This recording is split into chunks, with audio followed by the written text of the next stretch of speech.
think we're going to go ahead and get started. So welcome everybody. So I wanted to start off by letting you know that this event is being recorded. So this includes audio, visual, and chat responses. If you don't wish to be recorded, please exit the webinar, and in a couple days' time, the recording will be available for viewing. So we also have closed captioning for this event. If you click on the button on the bottom lower left hand of your screen, it should display closed captioning for the duration of the webinar. All right, well, with housekeeping out of the way, I just want to say welcome everyone and thank you for taking the time to attend our webinar.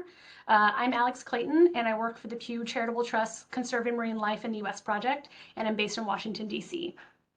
Through this project, Pew works with national, state, and local partners to advance coastal habitat conservation and recovery through improved policies, designations, and management plans for ecologically important habitats and places.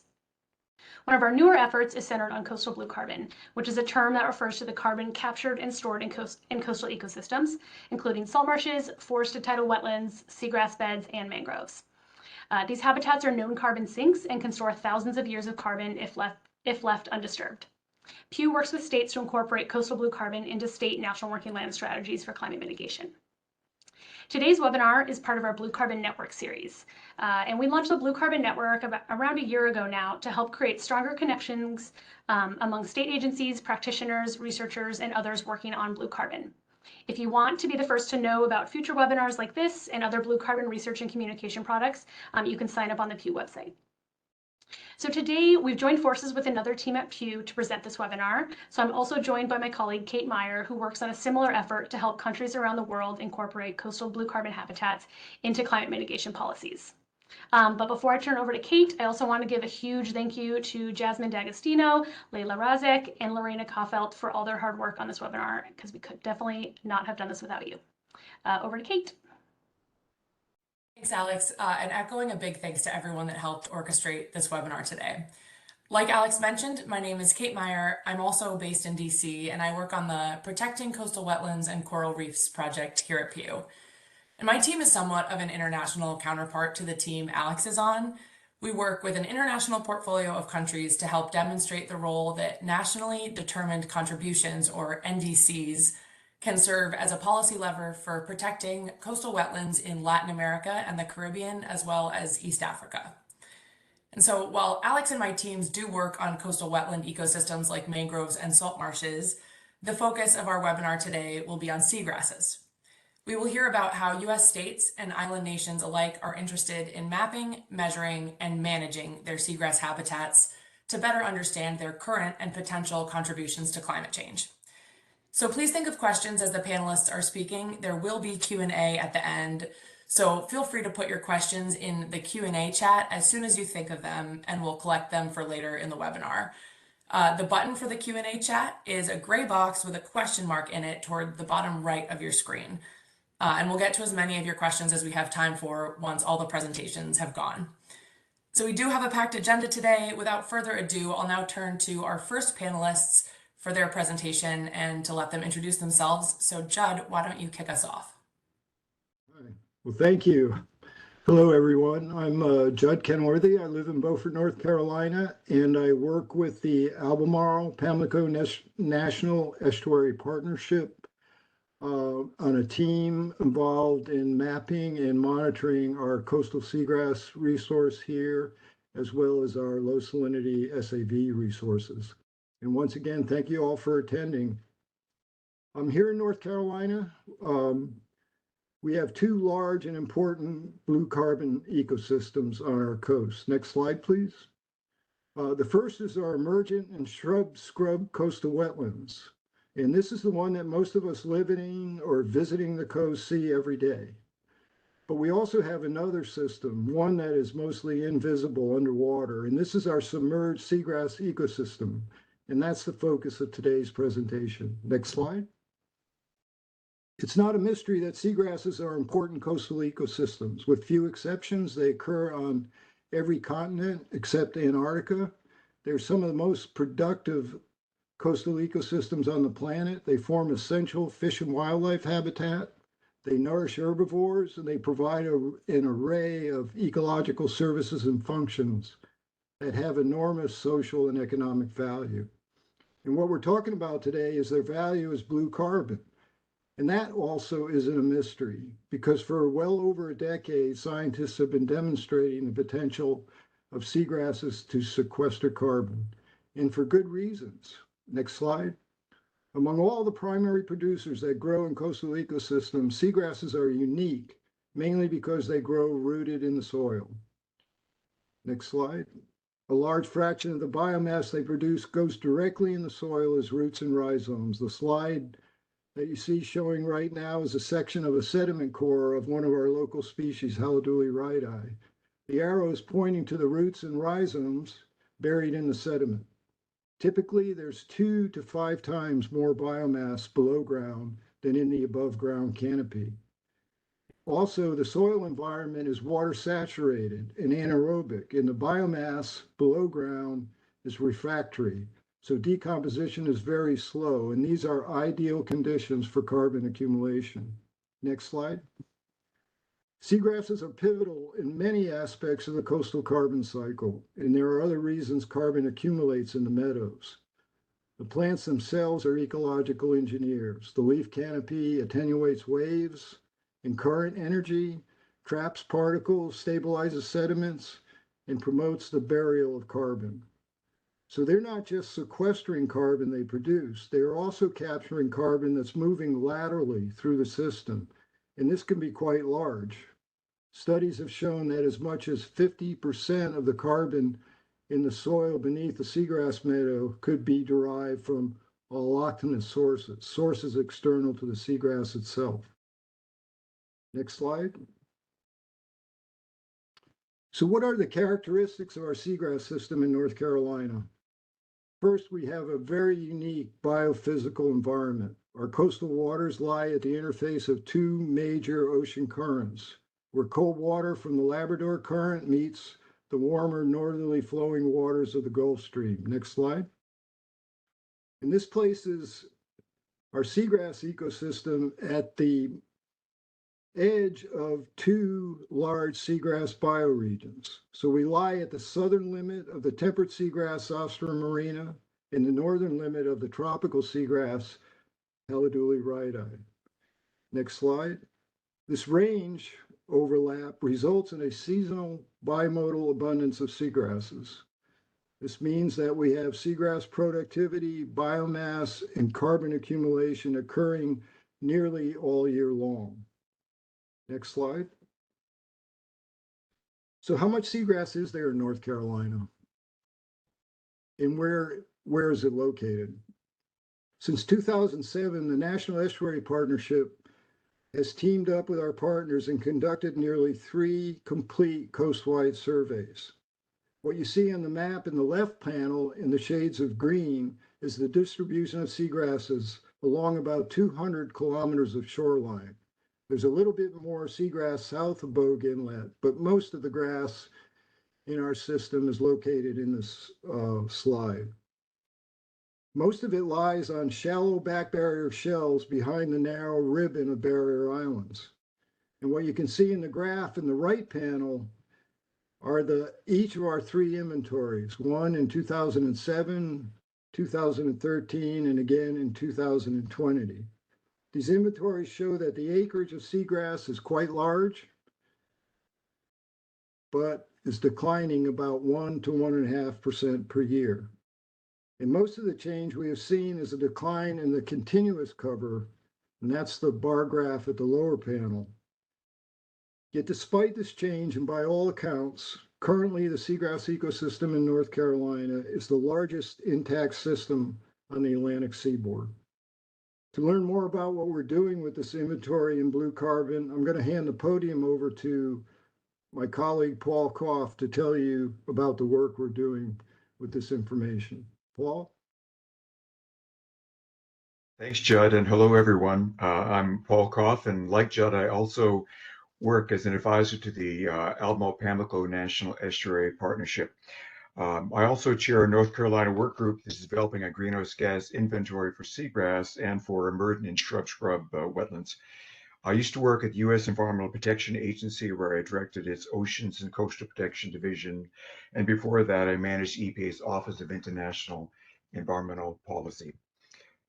Here's an overview of what we're doing. We're developing our greenhouse gas inventory for seagrass because we learned that seagrass hadn't been included in previous inventories, and that meant that the carbon benefits of seagrass weren't being counted. So in 2021, we got to work.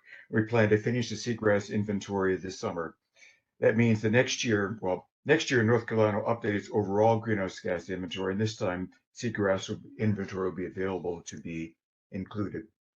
Next slide, please.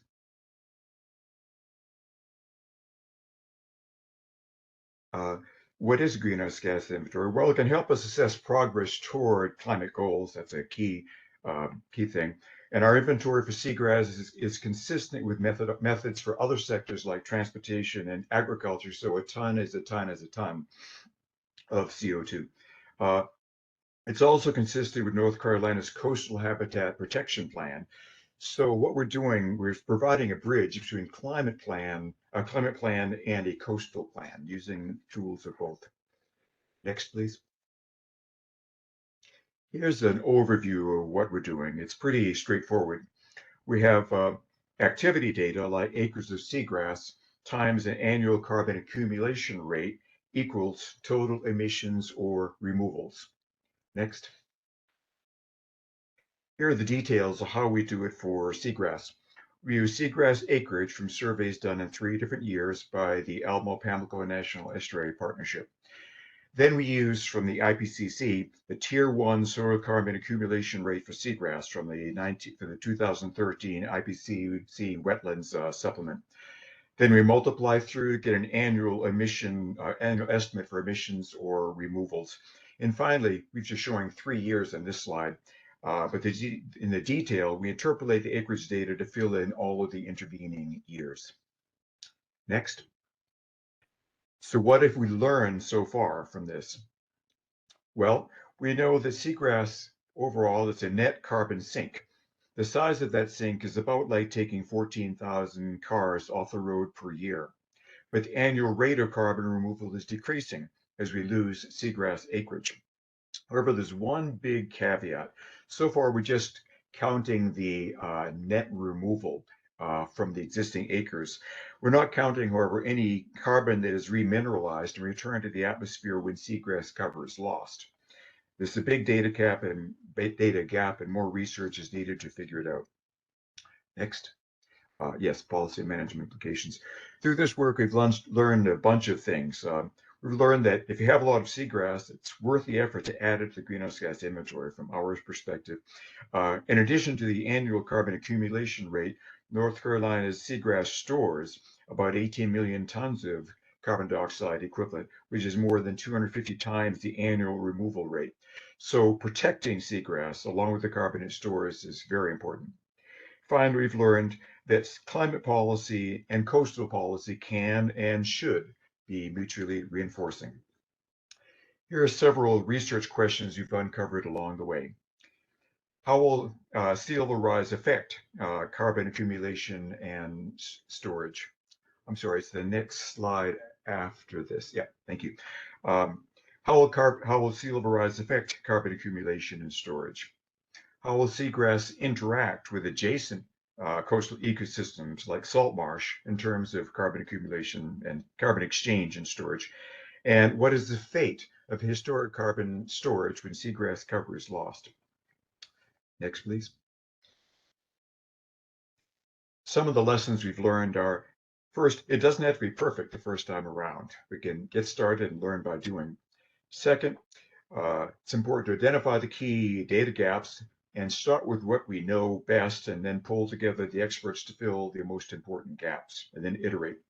And finally, document the work, sort of show our work so it can be updated and shared with others. Next, please. Our next steps are to complete the inventory this summer and then develop projections of seagrass trends to help figure out the implications over the next few decades. We're also thinking about developing policy scenarios. For example, North Carolina's Coastal Habitat Protection Plan has a goal of protecting and restoring 191,000 acres of seagrass and other submerged aquatic vegetation. If North Carolina achieves this goal, what impact will it have on greenhouse gas emissions? So in a sense, it doesn't have to be a greenhouse gas goal per se. It can be a habitat goal, which has pretty tight link to greenhouse gas emissions. Let's see, and if then yeah, those are our next steps. Next slide, please. So finally, and this is crucial, we wanted to recognize and thank all the people who've helped us and do this inventory. Some of them are all on the call today. I appreciate all the work that people have done from the Alamo Pamlico Estuary Partnership and many other partners. Next. So for more information, just contact either Judd or me, and I'd be happy to discuss more. Thank you very much.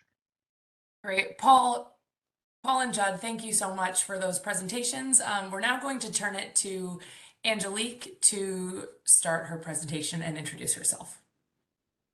Thank you very much. Greetings, everyone. I'm just setting myself up and going to make sure I have my timer on so I do not go over the time.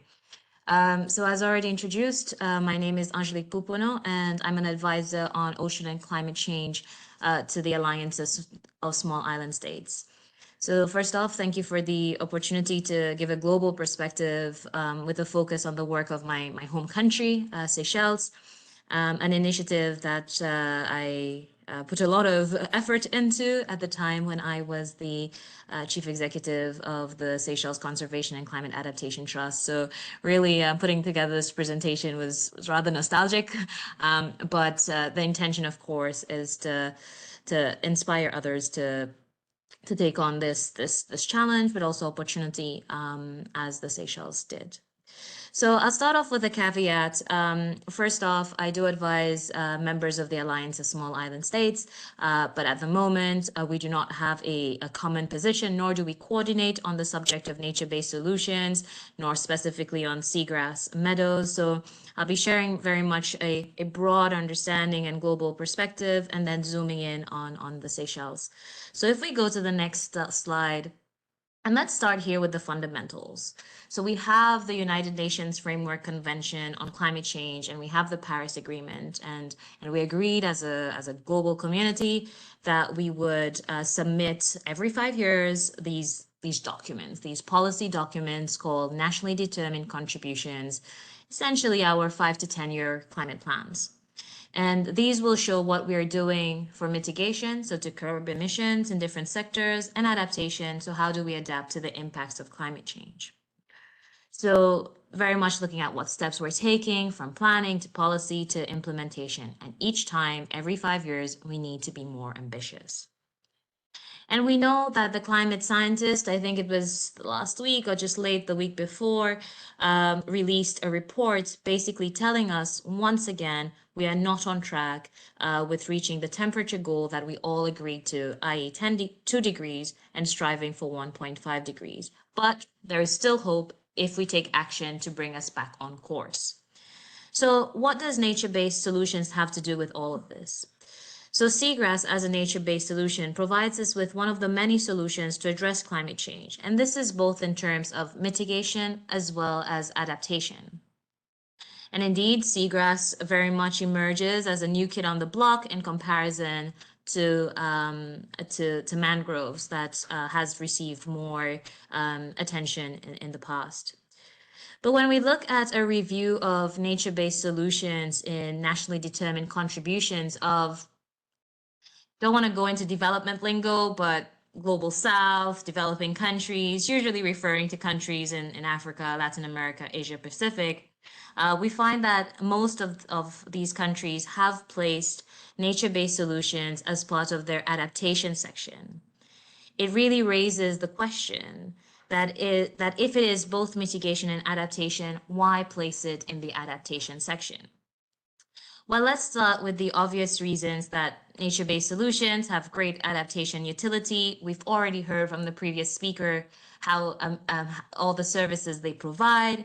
And of course, for a small island developing state, even more important, We're remotely located. We have small economies based on one or two industries. So you can just imagine how critical these ecosystem services are in terms of food security, livelihoods, and of course, sustaining both our tourism industries and fisheries industry, and of course, the innate value of biodiversity. But whilst doing all of this, they're sequestering and absorbing carbon from the atmosphere. But let's get very technical for a moment before we sort of deep dive into the Seychelles perspective. When you place nature-based solutions in your mitigation section, so, looking at informing or using it in your carbon inventory, there is an element of monitoring, reporting, and verification. So countries who have less capacities have felt that this may feel rather burdensome. So in order to avoid that, they placed it in the adaptation section, but with the intention that one day they would be able to move into the mitigation section by informing their carbon inventory. So of course, very important to appreciate sort of why it's being placed in different sections, but also not forgetting that there are clear co-benefits with seagrass meadows and nature-based solutions more broadly. So if we turn to the next slide, and here I'd like to thank Dr. Gwilym Rowlands, Dr. Baez, Dr. Atta. There's so many people who have come together to work on this initiative, and I'd like to thank Pew Trust and SECAT for sharing some of these slides for today's presentation. So if we turn to the next slide, and let's zoom in on Seychelles. So the government of Seychelles and the Seychelles Conservation and Climate Adaptation Trust, as well as Pew Trusts, kicked off this project to support a government's ambition, which was to blue their climate plan, to blue their NDC. And together, a co-design project was put together where we would undertake this very ambitious scientific work that would subsequently inform international policy. And this is something particularly important about how we're having science subsequently inform international policy or national policy. So as a small island nation, we wanted to show the world our contribution to address and fight climate change globally. So this slide you have in front of you takes you somewhat through the different steps that we would take, starting with mapping seagrass using satellite imagery, ground truthing, doing the calculations, then of course moving it to policy. And whenever we think about Seychelles, I really like to give the context where an archipelago of around 115 islands, a total of 455 kilometers square, and I apologize, I don't have the numbers in miles. But we also have a 1.35 million kilometers square of ocean. 1.35 million kilometers square. Okay, what does that mean? It is a combination of the area of France and Germany together. And within those spaces live these critical ecosystems. So you can see the plan that we had ahead of us. It was ambitious, but at the same time intended to be very manageable for a small island nation in the Western Indian Ocean. So we had already mentioned this, but just to add, satellite mapping, ground truthing, coring for soil and doing that soil analysis, also adding the understanding of seagrass cover and the different species that exist for us to then subsequently compute how much carbon Seychelles is absorbing and locking, and essentially that service to the world. So the next series of slides, and I'll be going rather quickly through it. I know there are scientists on the call, so no intention of explaining them in depth, just to show the different outputs of the steps we took. Next slide, this is from the satellite mapping.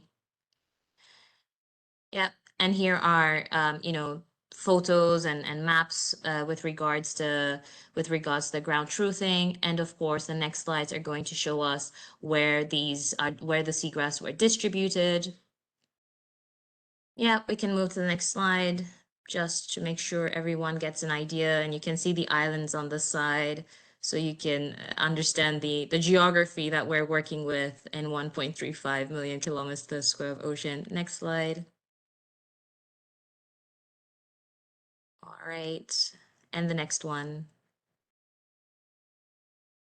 Okay, so here after doing all the mapping, ground truthing, we have our best estimate, as you can see here on the slide. And of course, this is particularly important in understanding many things in light of where small island nations value this, both in terms of adaptation and that carbon service that is being provided. So the next step is using the methodology in the wetland supplement by the Intergovernmental Panel on Climate Change to understand how much carbon is being locked and absorbed, and Seychelles intends to then move it into the carbon inventory in its mitigation segment, but of course, watch this space as things continue to move. But now moving very swiftly to lessons learned, because if we move to the next slide, before we do, just an example of the distribution. We're good where the slide is. Yeah, next. Great. So let's just speak a little bit about lessons learned. This is ambitious, and it looks ambitious, and it sometimes, and we've heard previous presentations, we need to make sure that we're not seeing these as inaccessible solutions. So what were the lessons learned that came out of Seychelles? And here I sort of move us again to a global perspective and thinking about what opportunities lies for other countries. Is one, the importance of translating science to policy. How is the science working with governments?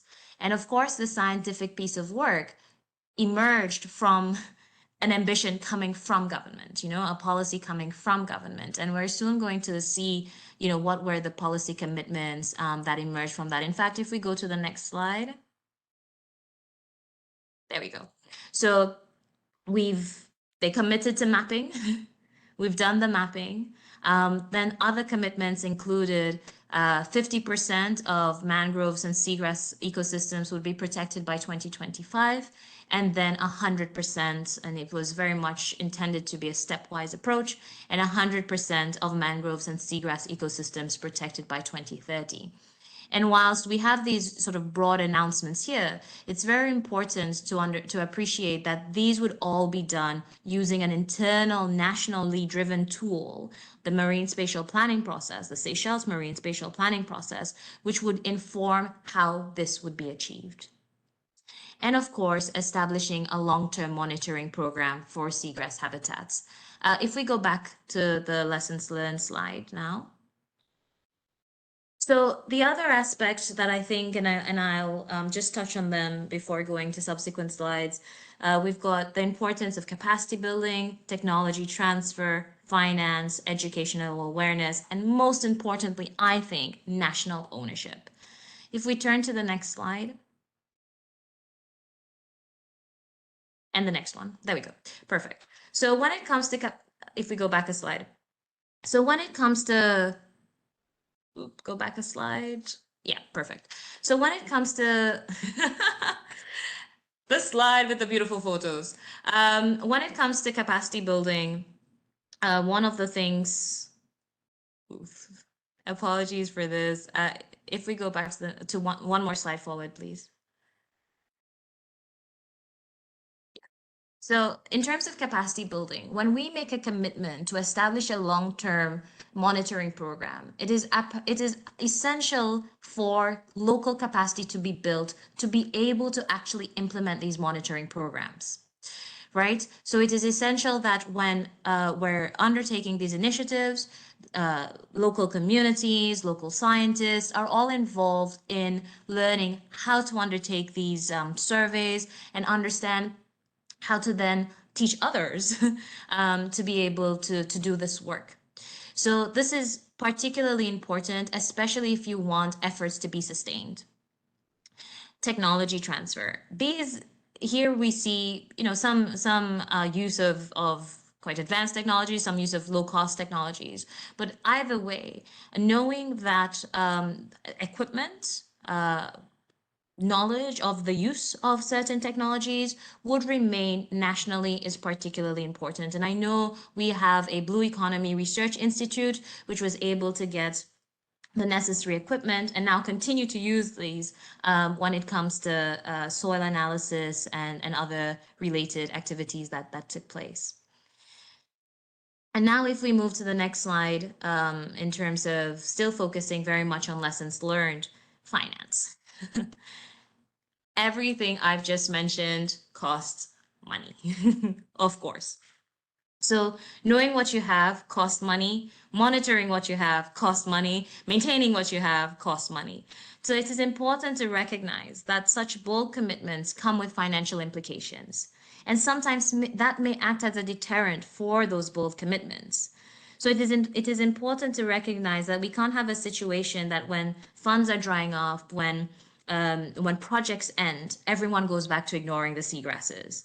So it's very important to recognize the importance of finance quite early on. And that shouldn't be what stops you. We have options. And here you can see the use of the public budget. Seychelles has blended finance initiatives such as the Debt for Nature swap and the Sovereign Blue Bond, and from that emerges a grants facility, the SECAT Blue Grants Fund. We have the private sector. Many of these islands have hotels on them. Many of those islands are dependent on tourism and fisheries, and the seagrass habitats are providing all these ecosystem services. The potential for fees and levies from visitors who come to the Seychelles. And then, of course, there's always the conversation about carbon credits. I put question mark, because I think there's a lot to figure out in terms of the Seychelles context. We've already recognized the services that seagrass meadows are offering to us. So now it's a matter of making the case so that we can ensure that there is sustained financing for these commitments and efforts that were made. If we move to the next slide. So awareness and ownership. And to me, this is the most critical. Even if governments are able to make ambitious, bold commitments, it is the people who must own them, right? And in fact, of course, in this situation, it was a situation where it was working in parallel. The push and the motivation did come in part from the people, and which helped government feel comfortable to make these bold commitments. But even when governments alone are making these big commitments, and of course, as always, there should be consultation, there is that importance of awareness. And you can read the slide, but I just want to share a really interesting story with regards to this particular project. In the Seychelles, there was no word or specific word for seagrass that was recognized in the Creole dictionary. Creole is the native language of Seychelles. There wasn't a word for it. And the assumption is that if you don't see the necessity to name it, because what is the value of it?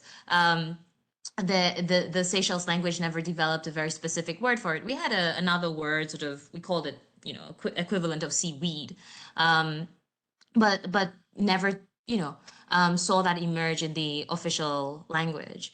And what we find, and I'm very conscious of time, I know I'm thinking of the moderators now, but what we found was after a series of awareness workshops with young people, with fishers, that value and awareness, the awareness of the value of the seagrass meadows became very clear.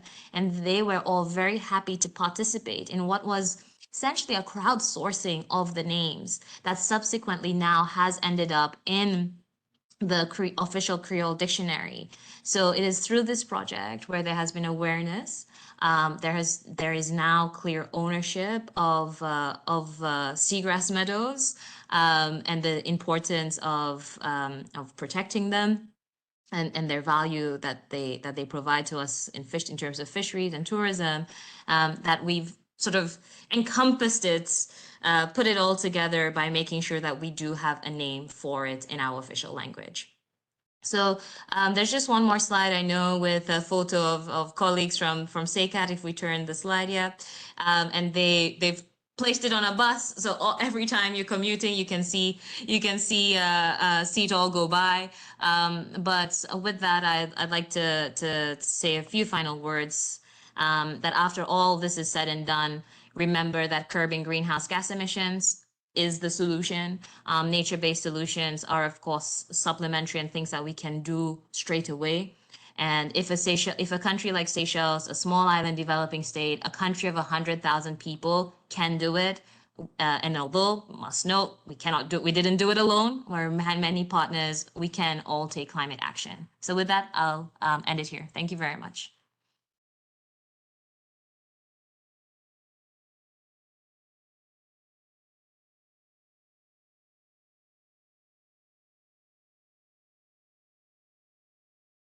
Thank All right, you, thank you so everyone. much, everyone. Oh, I seem to be having a little bit of video issues right now. All right, we are going to kick off with a Q&A right now. So, all right, we have a fair amount of activity in the chat here. So, okay, I'm going to combine two of these questions into one regarding carbon offsets. So Stephen asked a question about what is the status of seagrass carbon offsetting in the carbon market? And then he mentioned that the Makoko Pamoja project in Kenya is exploring combining seagrass carbon with mangrove carbon for landscape carbon offsets. Do you know of any other seagrass carbon market projects? And then I believe he also mentioned the Bahamas had $300 million worth of coastal assets to offer on the carbon market. So I can actually address sort of the first part of that. So at least domestically, and panelists feel free to jump in if you know of other examples. But domestically, at least I know for seagrass, the only project I think it's about to be brought to market as a partnership between the Nature Conservancy and Virginia Institute of Marine Science, a big seagrass restoration project in Virginia. That will be, I believe, the first seagrass project brought to market. So I think that's in the stages of being finalized, so should be hitting the market pretty soon. Angelique, I saw you nodding there. I don't know if you can speak any more to any of the international projects.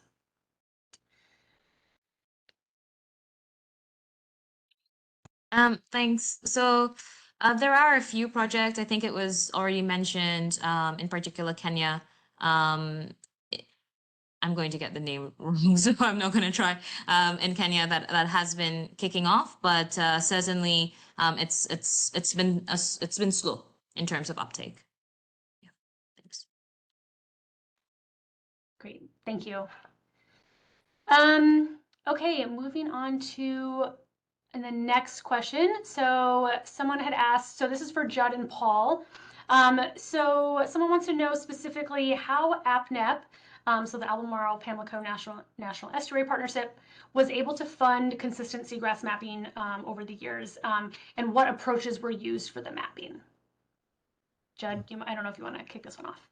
Sure. Yeah, ABNEP is a national estuary program, and it's a partnership. So it involves a number of partners from state, local, and other federal agencies. And APNEP has a base funding program that supports projects that it does, and that's where part of the funding comes. But it really effectively functions as a partnership. So there are a lot of different contributing agencies and personnel, academics that participate in the program. And the method that we've been using to map our SAV meadows, our high salinity seagrass meadows, is the use of high resolution aerial photography. And that's been the tool that we started with in the early 2000s. Well, actually back in the 1980s and 90s, and then finally with the advancement of that technology and careful selection of timing and tide and wind conditions, we've managed to use the photography pretty effectively. It's a large area. It's a length of almost 250 kilometers of coastline, and so it really presents some unique challenges where it's difficult to do the entire swath of seagrass in 1 year. So now we've kind of backed off, and we're biting off little chunks at a time each year. So we do our next full inventory will be completed in late in 2024. And we also have teams of our partners that go out and do all the ground truthing. So we randomly select points in our space, and we go out and we use some of the standard methods that are being used globally, the Bromwell and K method. We also collect water quality data, light data, and try to tie in some environmental and water quality monitoring associated with monitoring the grass itself. Thanks, Jed. Anything to add, Paul? Just to say that the core funding comes from the U.S. Environmental Protection Agency for the Albemarle Pamlico program and each of the 27 other national estuary programs. Thank you. So I can hop in with a kind of general question that the co-moderators thought would be really interesting to hear from all three of the panelists on what your take on this might be. So we're wondering, what are some of the major gaps you see between scientists and policymakers, and how can we bridge them to harness this power of seagrass? I'm wondering if maybe we can start with Angelique and then Paul and Judd, add your thoughts from there. Yeah, thank you very much. So, I mean, first off, timescales. So policymakers and scientists are usually working on different timescales.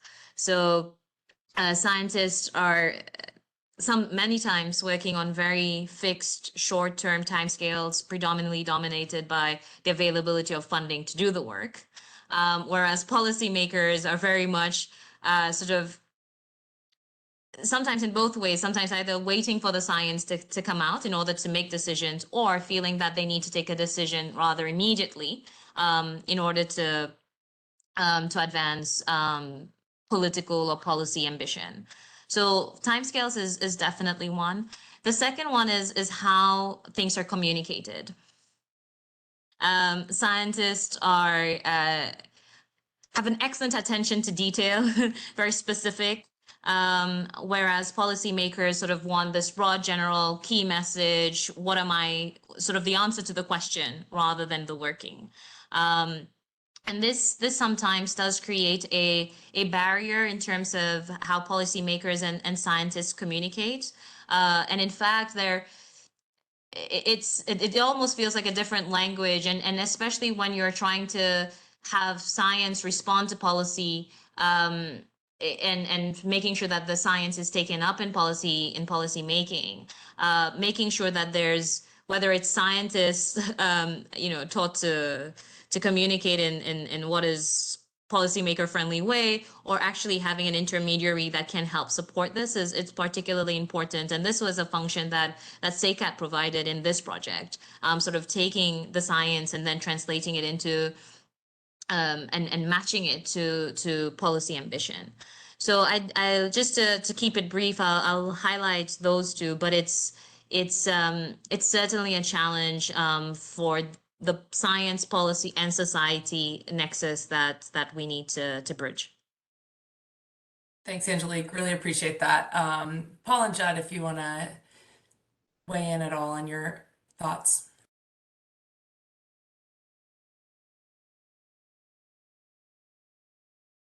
Looks like you're muted, Judd. Go ahead. I'll let Paul take it first. He's the policy person. Oh, excuse me. Judd's a scientist and I'm the policy person. I think we're just learning over time, how to bridge it. From my sort of policy perspective, from formerly when I was at EPA, Environmental Protection Agency, is we need to make a decision. So we get the best data to make the decision when we need to make a decision. And if the data aren't there, we decide anyway. So it's the decision-making context that defines it. Whereas my sense is from the science side, it's like, this is the standard of accuracy and precision that science needs to be credible. That's a different perspective. I'll let Jed weigh in on that in a second, but I want to highlight another related gap. It's between policy and policy. That is this climate policy on the one side and this coastal policy on the other. And those are two different languages, two different decision-making contexts. And so there's a language gap and a bridge that we need so that those two are mutually enforcing, as well as the science that underpins decisions in both contexts. Judd? Yeah, I mean, I think from the kind of grassroots science perspective, I'd like to have an opportunity to sit in a room more often with policymakers and get to have a discussion. And I think that's a big gap right there because it's not either one or the other that's created that gap. It's just that we need to find more ways where we can converse with one another, share our perspectives and the information we have. And then the other aspect of that is try to and Paul had this on one of his slides. It's that old saying, don't let perfect be the enemy of the good. And just about everything we do has a level of uncertainty, and we need to do a better job of explaining that so policymakers, when they make decisions, will understand what our scientific uncertainty is behind those decisions. Yeah, thanks, Judd. And Angelique, it looks like if you want to hop in to respond. It's, a flowing conversation, I suppose, after Paul's comment about this policy to policy interface. And I think it's such an important one, especially when it comes to seagrass, because it one of the lessons learned is not just national ownership. There needs to be like whole of government ownership of such an initiative. Because what you find is, and this was the case in Seychelles, the Ministry of Climate Change, responsible for climate change, is working on your nationally determined contribution. And they're more the coordinator. Yes, they're bringing in other line ministries and so on, but they're the coordinator. And what you do find is the ambitions and objectives of the ministry responsible of climate may not always be aligned with the objectives of other ministries. Especially of investment or other fisheries, for example, other departments. So it does really require this whole of government approach as well to bridge that policy to policy gap. And there's really some interesting examples. I think the one that's I've been very keen to understand is in Indonesia, where they have this multi-department committee that works on blue carbon in the country. So you bring all the departments together to work on it. Thank you. Thanks so much for adding that, Angelique. And I think that's a really nice segue to maybe the more specific question that I see in the chat from Kim. If a country is interested in including coastal wetlands in their climate commitments, where do you suggest starting? And so I think if you want to take a stab at answering this, I'll pass it back to Alex to continue with some more questions. After you answer, go ahead, Angelique. Where do you start? And I think it goes to the saying or the well-known quote. You need to be able to measure what you have and then to be able to manage it. So I think the first step definitely has to be getting an understanding of just what do you have in the ocean? And that's often very challenging, of course, for many countries, as you can imagine. And I've already given the context of Seychelles, 1.35 million kilometers square of ocean. So just a mapping of that, and this one was very specific to seagrass, but a mapping of what you have is really the starting point. And I'd say let's start there, but at the same time, not to use that as an excuse not to take action, right? So there is part, at least, of your exclusive economic zone that you do understand how much seagrass is there, and you can sort of pivot from that. Thanks. Thanks, Angelique. Angelique.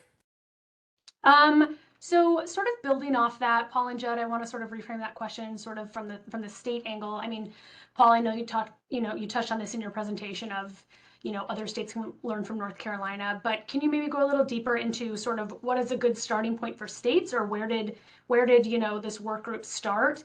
And maybe specifically, if you could talk a little bit more about some of those expert workshops and how that sort of helped that process and get those questions answered that you needed to develop the first state inventory for seagrass. If you could just elaborate on that a little bit.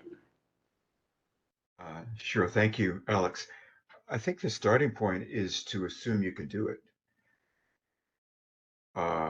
And so we started by assuming that you can do it, and the question is at what level of accuracy and precision. You can use surrogate numbers. So we sort of started that this is something that was doable, and then we just improved. So we started by learning what had already been done by studying like what's happening in neighboring states, what's happening in Maryland, especially since they're quite advanced, what's happening in Virginia on the research side for seagrass and greenhouse gas emissions. Later on, we started learning from other states such as Louisiana, California, and Oregon that are more advanced in other sections of the whole business of inventorying. And so so basically, start by doing the baseline. What does someone else know that we can adapt for our use?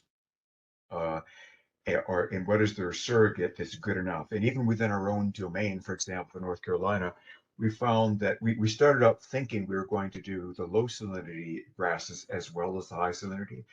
And we found out that the low salinity, there are just too many data gaps. So we just set those aside, and they've still been set aside. And even within the high salinity areas, we started by zooming in on the parts of the coast where you had the best data on high salinity.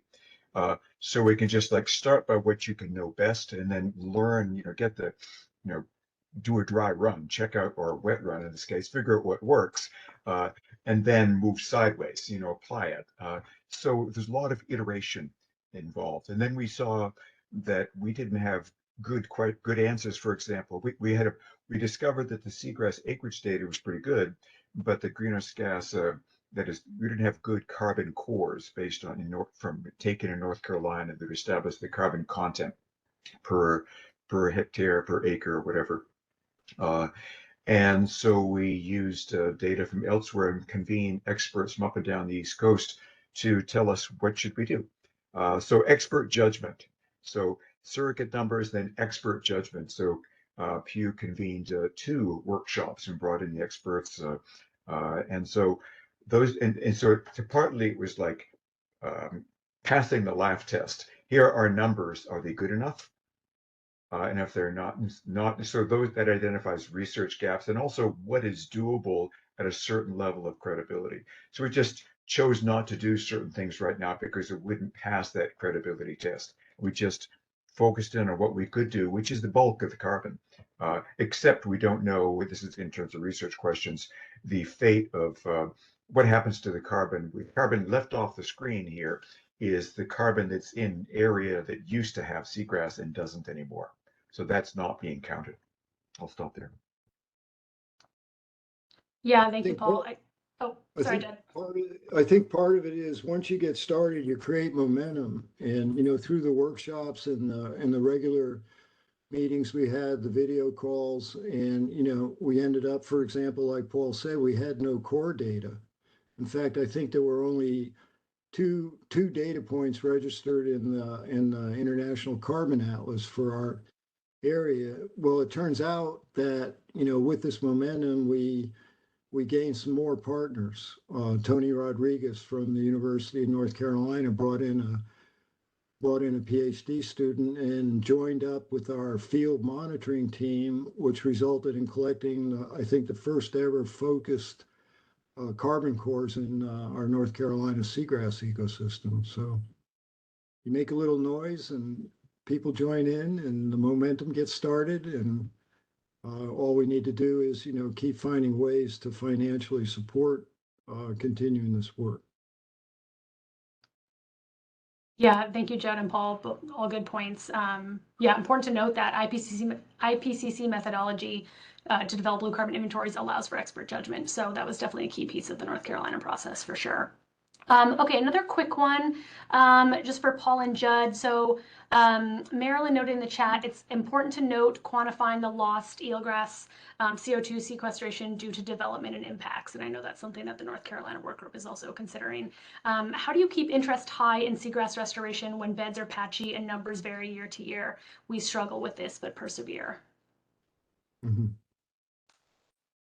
Well, it's a challenge. I mean, now we have 3 inventories and 3 data points that span close to 14 years. So now we're able to really look at change, real change. And with the sophisticated mapping tools we have, we can clip out areas that we aren't able to map in each inventory. And actually, the numbers we have now for rate of change I think are probably very, very good. And so we'll have information that can, connect up with the Coastal Habitat Protection Plan and the state of North Carolina's restoration goals, and start to ask some questions of, what are the challenges to achieve that, given we are losing some of our resource, and we're pretty comfortable with the estimates we're making. So, you want to add anything to that, Paul? Sounds good, Jed. Thanks, Jed. Awesome. Thanks, everyone. Sorry we're not going to be able to get to all the questions in the chat today. With just 3 minutes left, I wanted to ask maybe a more specific one of Angelique to close us out so we can make sure we get to Jesse's question here. That's just asking for a little bit more information about financing of ongoing monitoring and evaluation, which of course is, an essential part of ensuring that any project has lasting durability. So wondering if you can maybe take 2 minutes to speak to that, and then we'll kind of have to wrap up here today. But thank you to everybody who has presented and answered questions and asked questions. It's been fantastic. Go ahead, Angelique. Thanks, Jesse. I see your question here about messaging of blue carbon potential versus co-beneficial potential. So I think it's a very important question as to how it is phrased, and I think it is important both in terms of the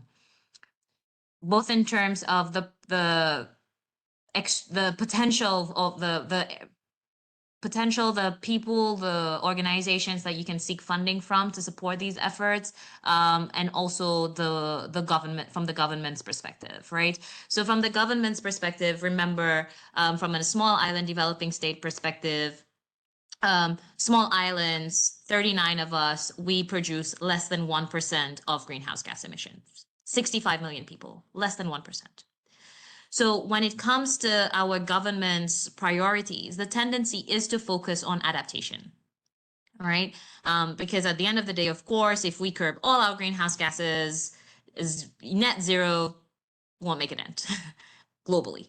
So the focus is very much on adaptation. Now, does finance flow to adaptation in the same way that it does to mitigation? And the answer is no, right? So this is where we see that governments are more inclined to use public budget to seek funding from an adaptation perspective. And from that financing perspective, I think that's the government's perspective. It's a very convincing policy narrative for their electorate as well, because of course governments are also thinking about winning next elections, right? So it's very important from that aspect, the way it is couched in adaptation. Now on the other hand, or sort of same spectrum but looking to a different audience here, to my mind, and these are my perceptions as opposed to facts, to my mind, there is a lot of funding out there that is willing to support blue carbon projects, whether it is philanthropic, whether it is private sector, seeking to support blue carbon projects. So the way it is labeled there again becomes very important, because if it's labeled as an adaptation project, it may not get that funding, versus whether it is labeled as a blue carbon project. So I think you're hitting on a really important point. I know my 2 minutes is running out, but this is very much the government's perspective of why it is still couched as adaptation, but sometimes will be labeled as blue carbon to access finance. Angelique, thank you so much.